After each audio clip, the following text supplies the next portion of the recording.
Assalamualaikum warahmatullahi wabarakatuh. Bismillah, alhamdulillah, salatu wassalamu ala rasulillah wa ala alihi washabihi mawalah, amma ba'd.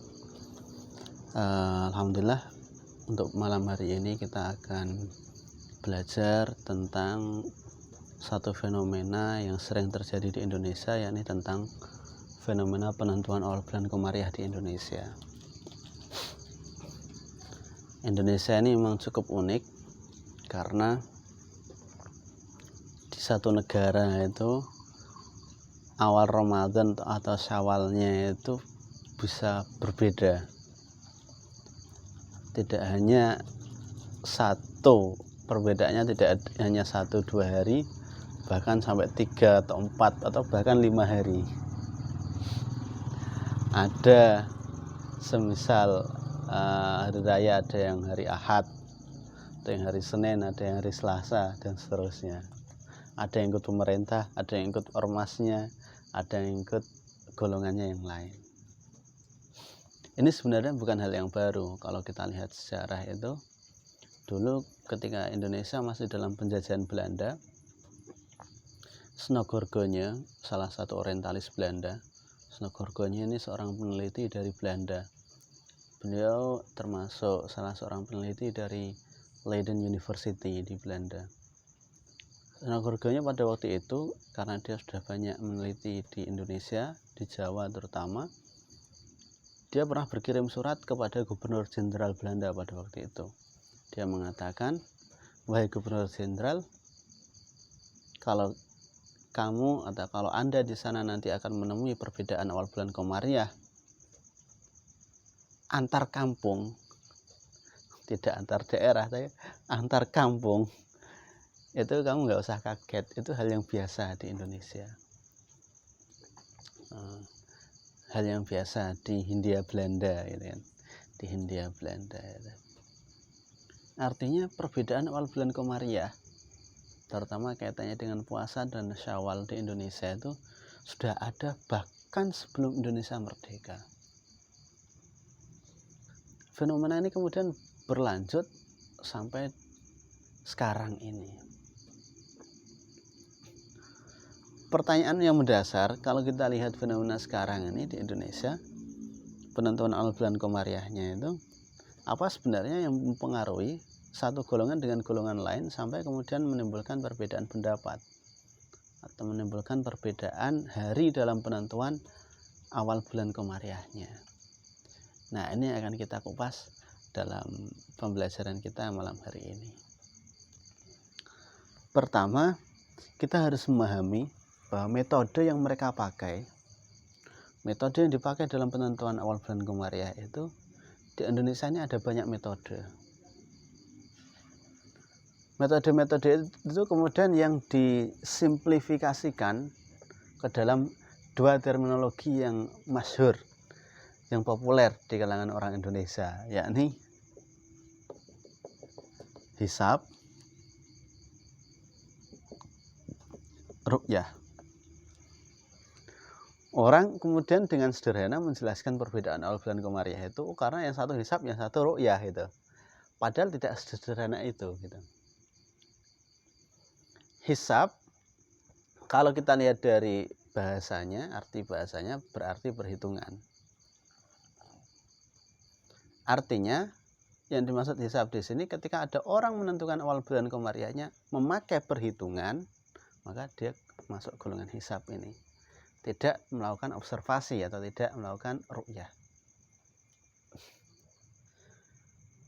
Nah, hisab ini kemudian diidentikan dengan satu ormas tertentu, sebut saja Muhammadiyah, gitu kan. Padahal kalau kita telah lebih lanjut, Muhammadiyah pakai apa? Hisab. Itu kurang tepat kalau kita menjawabnya hanya sekedar hisab gitu aja.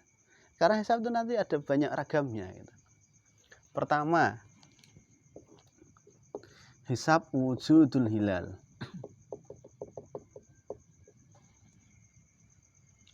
Yang kedua, hisab imkanur ru'yah. Yang ketiga ada hisab ABG. Berikutnya ada asapon. dan lain-lain. Ini semua pakai hisab. Artinya kalau kemudian hisab kita simplifikasikan hanya untuk menunjukkan satu metode ormas tertentu, itu kurang tepat gitu. Itu yang hisab apa gitu. Nah, kalau yang dipegangi oleh Muhammadiyah adalah hisab wujudul hilal. Apa maksud dari hisab wujudul hilal? Hisab wujudul hilal, kalau kita lihat dari katanya, dari lughahnya, wujudul hilal berarti ada, wujud itu ada, hilal ya hilal. Hisab yang memakai parameter keberadaan hilal di atas ufuk itu hisab wujudul hilal. Artinya apa? Ketika tanggal 29 misalnya, 29 Sya'ban misalnya, setelah dihitung ternyata posisi hilal di atas ufuk. Ini ufuk, posisi hilal semisal di sini. Ketinggiannya semisal 1 derajat. Ketinggiannya 1 derajat di atas ufuk. Di atas ufuk apa di bawah ufuk berarti? Di atas. Kalau di atas berarti, kalau di atas ufuk berarti ada apa enggak ada? Ada. Berarti wujud. Tapi bisa diamati atau enggak? Belum tentu. Itulah wujudul hilal. Terus pokoknya yang penting ono gitu kan. Yang penting ono ning dhuwur ufuk gitu. Entah nanti bisa diamati atau tidak, itu tidak dipertimbangkan. Terus pokoknya ada. Jadi kalau menurut hisab wujudul hilal ini tidak menuntut hilal itu bisa dilihat. Terus pokoknya ada hilalnya gitu aja. Maka ketika ada hilalnya itu, besok semisal ini 29 Sya'bannya hari Sabtu, besok hari Ahadnya itu sudah tanggal 1 Ramadan. Ini maksud dari hisab wujudul hilal. Ini yang dipegangi saudara-saudara kita di Muhammadiyah. Kemudian yang kedua hisab imkanur ru'yah. Imkanur ru'yah itu juga hisab gitu. Maksudnya apa imkanur ru'yah ini? Imkanur ru'yah itu artinya imkan itu kemungkinan, ru'yah itu dilihat. Hisab yang mempertimbangkan posisi kemungkinan hilal bisa dilihat. Bagaimana kita merumuskan hilal itu berada di posisi yang mungkin bisa dilihat? Jadi hilal itu kalau kita lihat posisinya, ada kalanya istihalatur ru'yah. Hilal itu mustahil untuk bisa dilihat. Kapan? Ketika di bawah ufuk. Pakai alas canggih apapun ning sore ufuk ya gak bisa dilihat. Kemudian yang kedua, ada kondisi hilal itu imkanur ru'yah. Imkanur ru'yah artinya ada kemungkinan hilal bisa dilihat. Ada kemungkinan, tapi juga belum tentu bisa dilihat. Namanya juga kemungkinan. Kemungkinan itu masih 50-50 gitu kan. Itu imkanur ru'yah. Bisa saja dilihat atau tidak. Kalau enggak tertutup mendung ya kemungkinan besar bisa dilihat. Tapi kalau enggak tertutup mendung, kondisi langitnya cerah, cuacanya bagus, ya kemungkinan besar bisa dilihat. Nah, imkanur ru'yah dalam literatur barat orang menyebutnya sebagai Christian visibility. Crescent hilal, visibility itu kemungkinan bisa dilihat, visibilitas hilal kan gitu. Untuk memformulasikan berapa derajat sih hilal itu ada kemungkinan bisa dilihat, itu perlu dilakukan pengamatan yang kontinu, berkesinambungan dengan jumlah kuantitas pengamatan yang representatif. Ilmuwan pada waktu itu kemudian mencoba melakukan banyak sekali pengamatan, dirumuskanlah kriteria-kriteria imkanur ru'yah itu.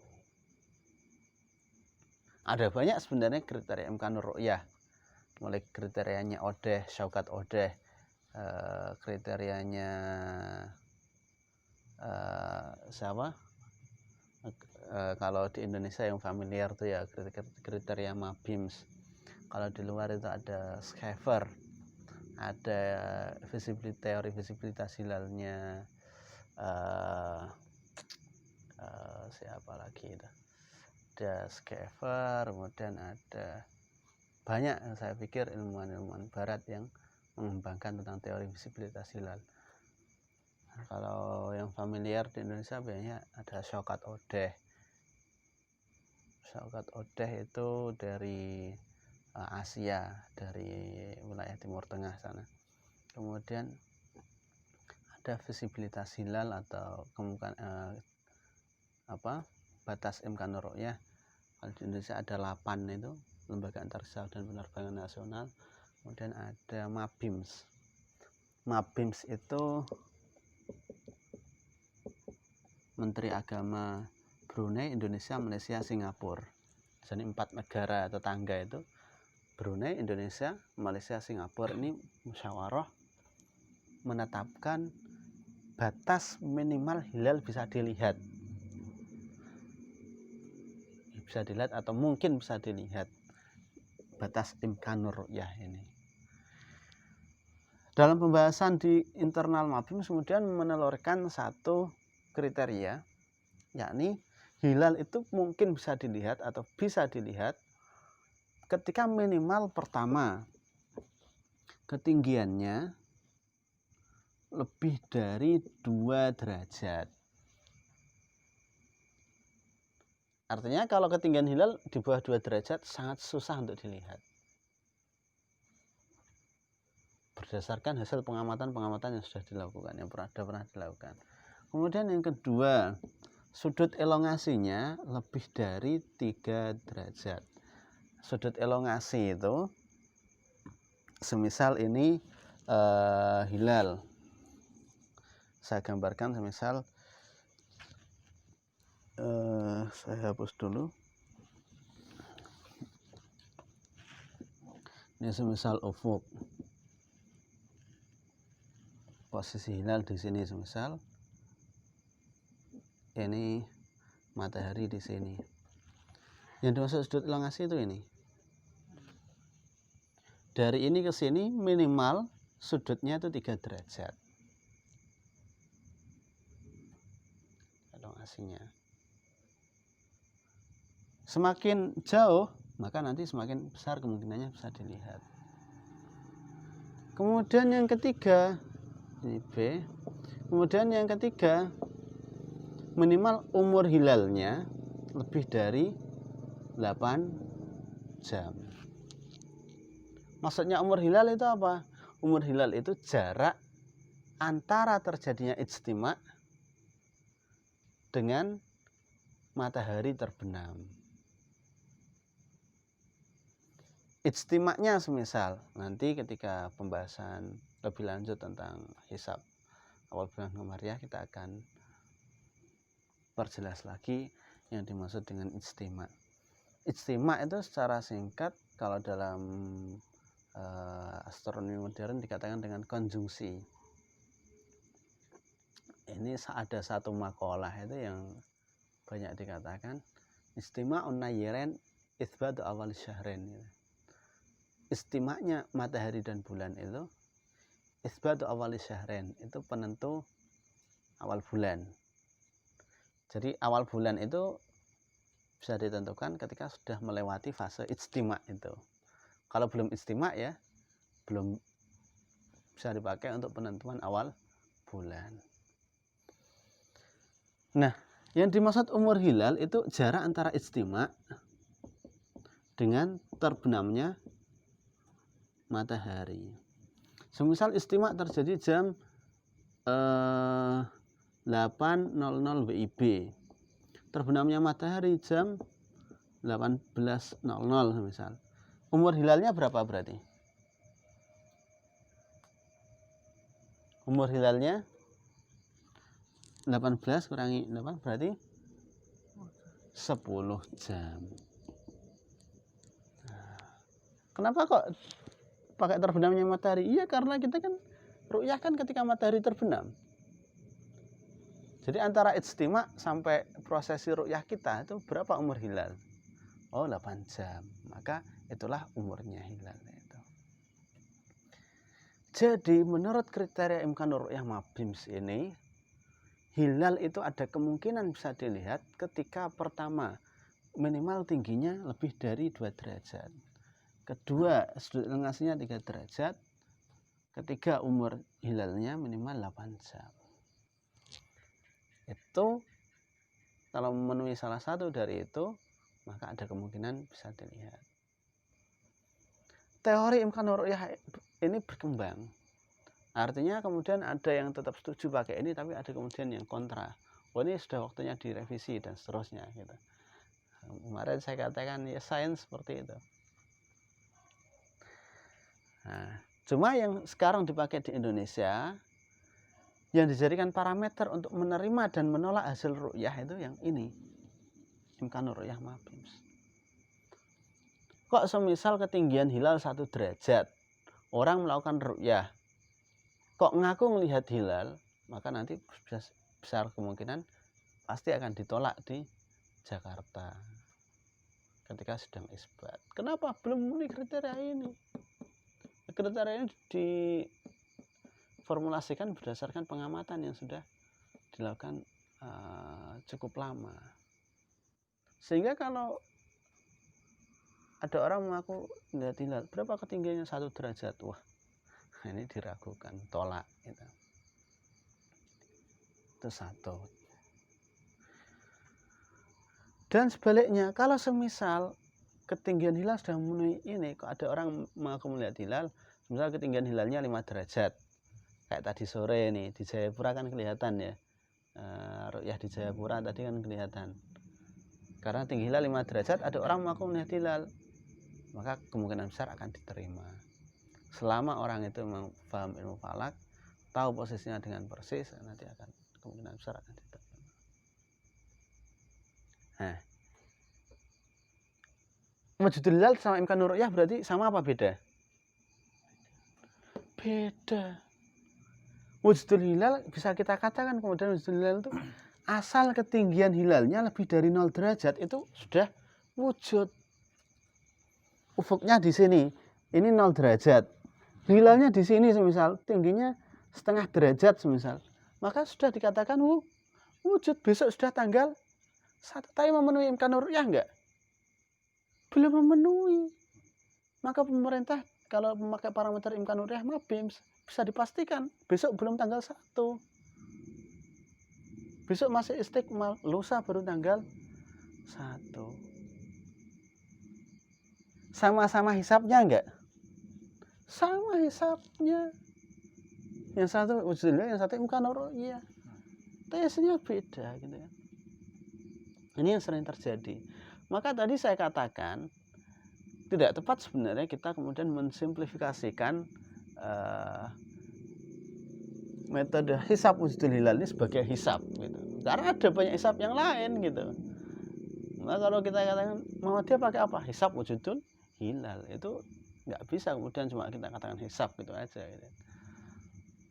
Cuma ya kalau di kalangan orang awam kadang orang ngomong dalam bentuk sederhananya itu ya. Tapi kalau kita telah lebih lanjut sebenarnya terminologi itu kurang tepat. Jadi ya hisab wujudul hilal dilanjutkan gitu aja. Hisab imkanur ru'yah, ada hisab abuge, hisab asapon. Semuanya hisab. Nah, jadi seperti itu. Hisab sendiri ada banyak variannya. Kita lanjutkan tadi wujudul hilal dan imkanur ru'yah. Semisal tadi ketika tinggi hilal setengah derajat, maka wujudul hilal sudah wujud apa belum berarti? Sudah, maka besok tanggal 1 kalau metodenya hisab wujudul hilal. Tapi kalau imkanur ru'yah sudah memenuhi belum? Belum, maka kemungkinan istiqmal. Nah, gitu. Imkanur ru'yah minimal 2 derajat. Itu yang pertama. Kemudian yang kedua, kalau semisal tinggi hilal di sini 4 derajat semisal tinggi hilal. Sudah wujud apa belum? sudah wujudul hilal. Memenuhi imkanur ru'yah belum? Memenuhi. Dalam kondisi yang kedua ini, ketika tingginya 4 derajat, maka kemungkinan besar pemerintah dan Muhammadiyah nanti akan bersamaan. Asal nanti hasil ru'yahnya ada yang mengaku melihat hilal. Nah, jadi kondisi ini nanti sama. Ini beda.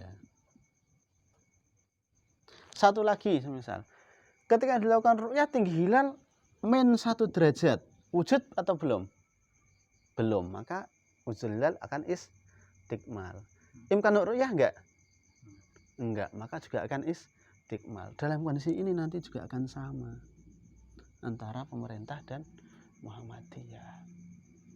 Yang bisa besar dipastikan kemungkinan samanya itu ketika tinggi hilal di bawah ufuk. Saat ru'yah tanggal 29 Sa'ban misal diperhitungkan ternyata tinggi hilal masih di bawah ufuk min 1 derajat atau min 2 derajat. Itu sudah besar kemungkinan dipastikan pemerintah, Muhammadiyah, NU nanti akan sama-sama istikmal. Nah, di bawah ufuk belum wujud, belum imkanur ru'yah. Mau diru'yah apa yang diru'yah? Oh, di bawah ufuk. Maka nanti akan sama. Yang rawan terjadi perbedaan itu ketika di sini. Kondisi hilal itu di sini. Di atas ufuk tapi kurang dari 2 derajat. Ini rawan terjadi perbedaan antara pemerintah, TNO, dan Muhammadiyah. Itu rawan terjadi perbedaan. Karena sudah wujud tapi belum imkan. Sudah wujudul hilal di atas ufuk tapi belum memenuhi imkanur ru'yah. Otomatis nanti ketika prosesi ru'yah itu juga akan susah terlihat hilal karena belum nyampe 2 derajat tingginya. Kalau ini tadi kemungkinan besar sama kalau di ranah ini. Kalau ini kemungkinan besar beda. Hampir bisa dipastikan berbeda. Kecuali kalau kemudian dirubah metodenya gitu. Wah, saya nggak pakai wujudul hilal lagi lah imkanur ru'yah misalnya, itu mungkin agak-agak sama nanti. Kemudian yang ketiga, ketika di atas 2 derajat. Ketika di atas 2 derajat, tinggi hilal di atas 2 derajat. Banyak sebenarnya yang mengkritik kriteria imkanur ru'yah mabhim sini itu terlalu rendah kriterianya itu. Masa 2 derajat bisa melihat hilal gitu. Banyak yang mengkritik itu sebenarnya. Cuma realitanya di Indonesia ketika tinggi hilal, terutama untuk awal Ramadan, untuk awal Syawal itu sudah di atas 2 derajat, pasti ada saja yang ngaku melihat hilal.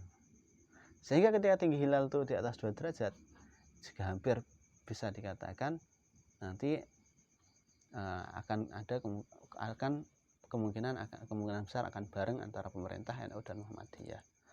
Karena kalau sudah ada yang mengaku melihat hilal, berarti secara ru'yah NU akan menerima, gitu kan? Sudah di atas 2 derajat, Muhammadiyah juga menerima karena sudah hilal. Di atas 2 derajat maka memenuhi imkanur ru'yah, maka nanti akan sama. Minimal antara 3 komponen besar tadi, pemerintah, NU, dan Muhammadiyah. Sampai sini bisa difahami ya? Bisa difahami.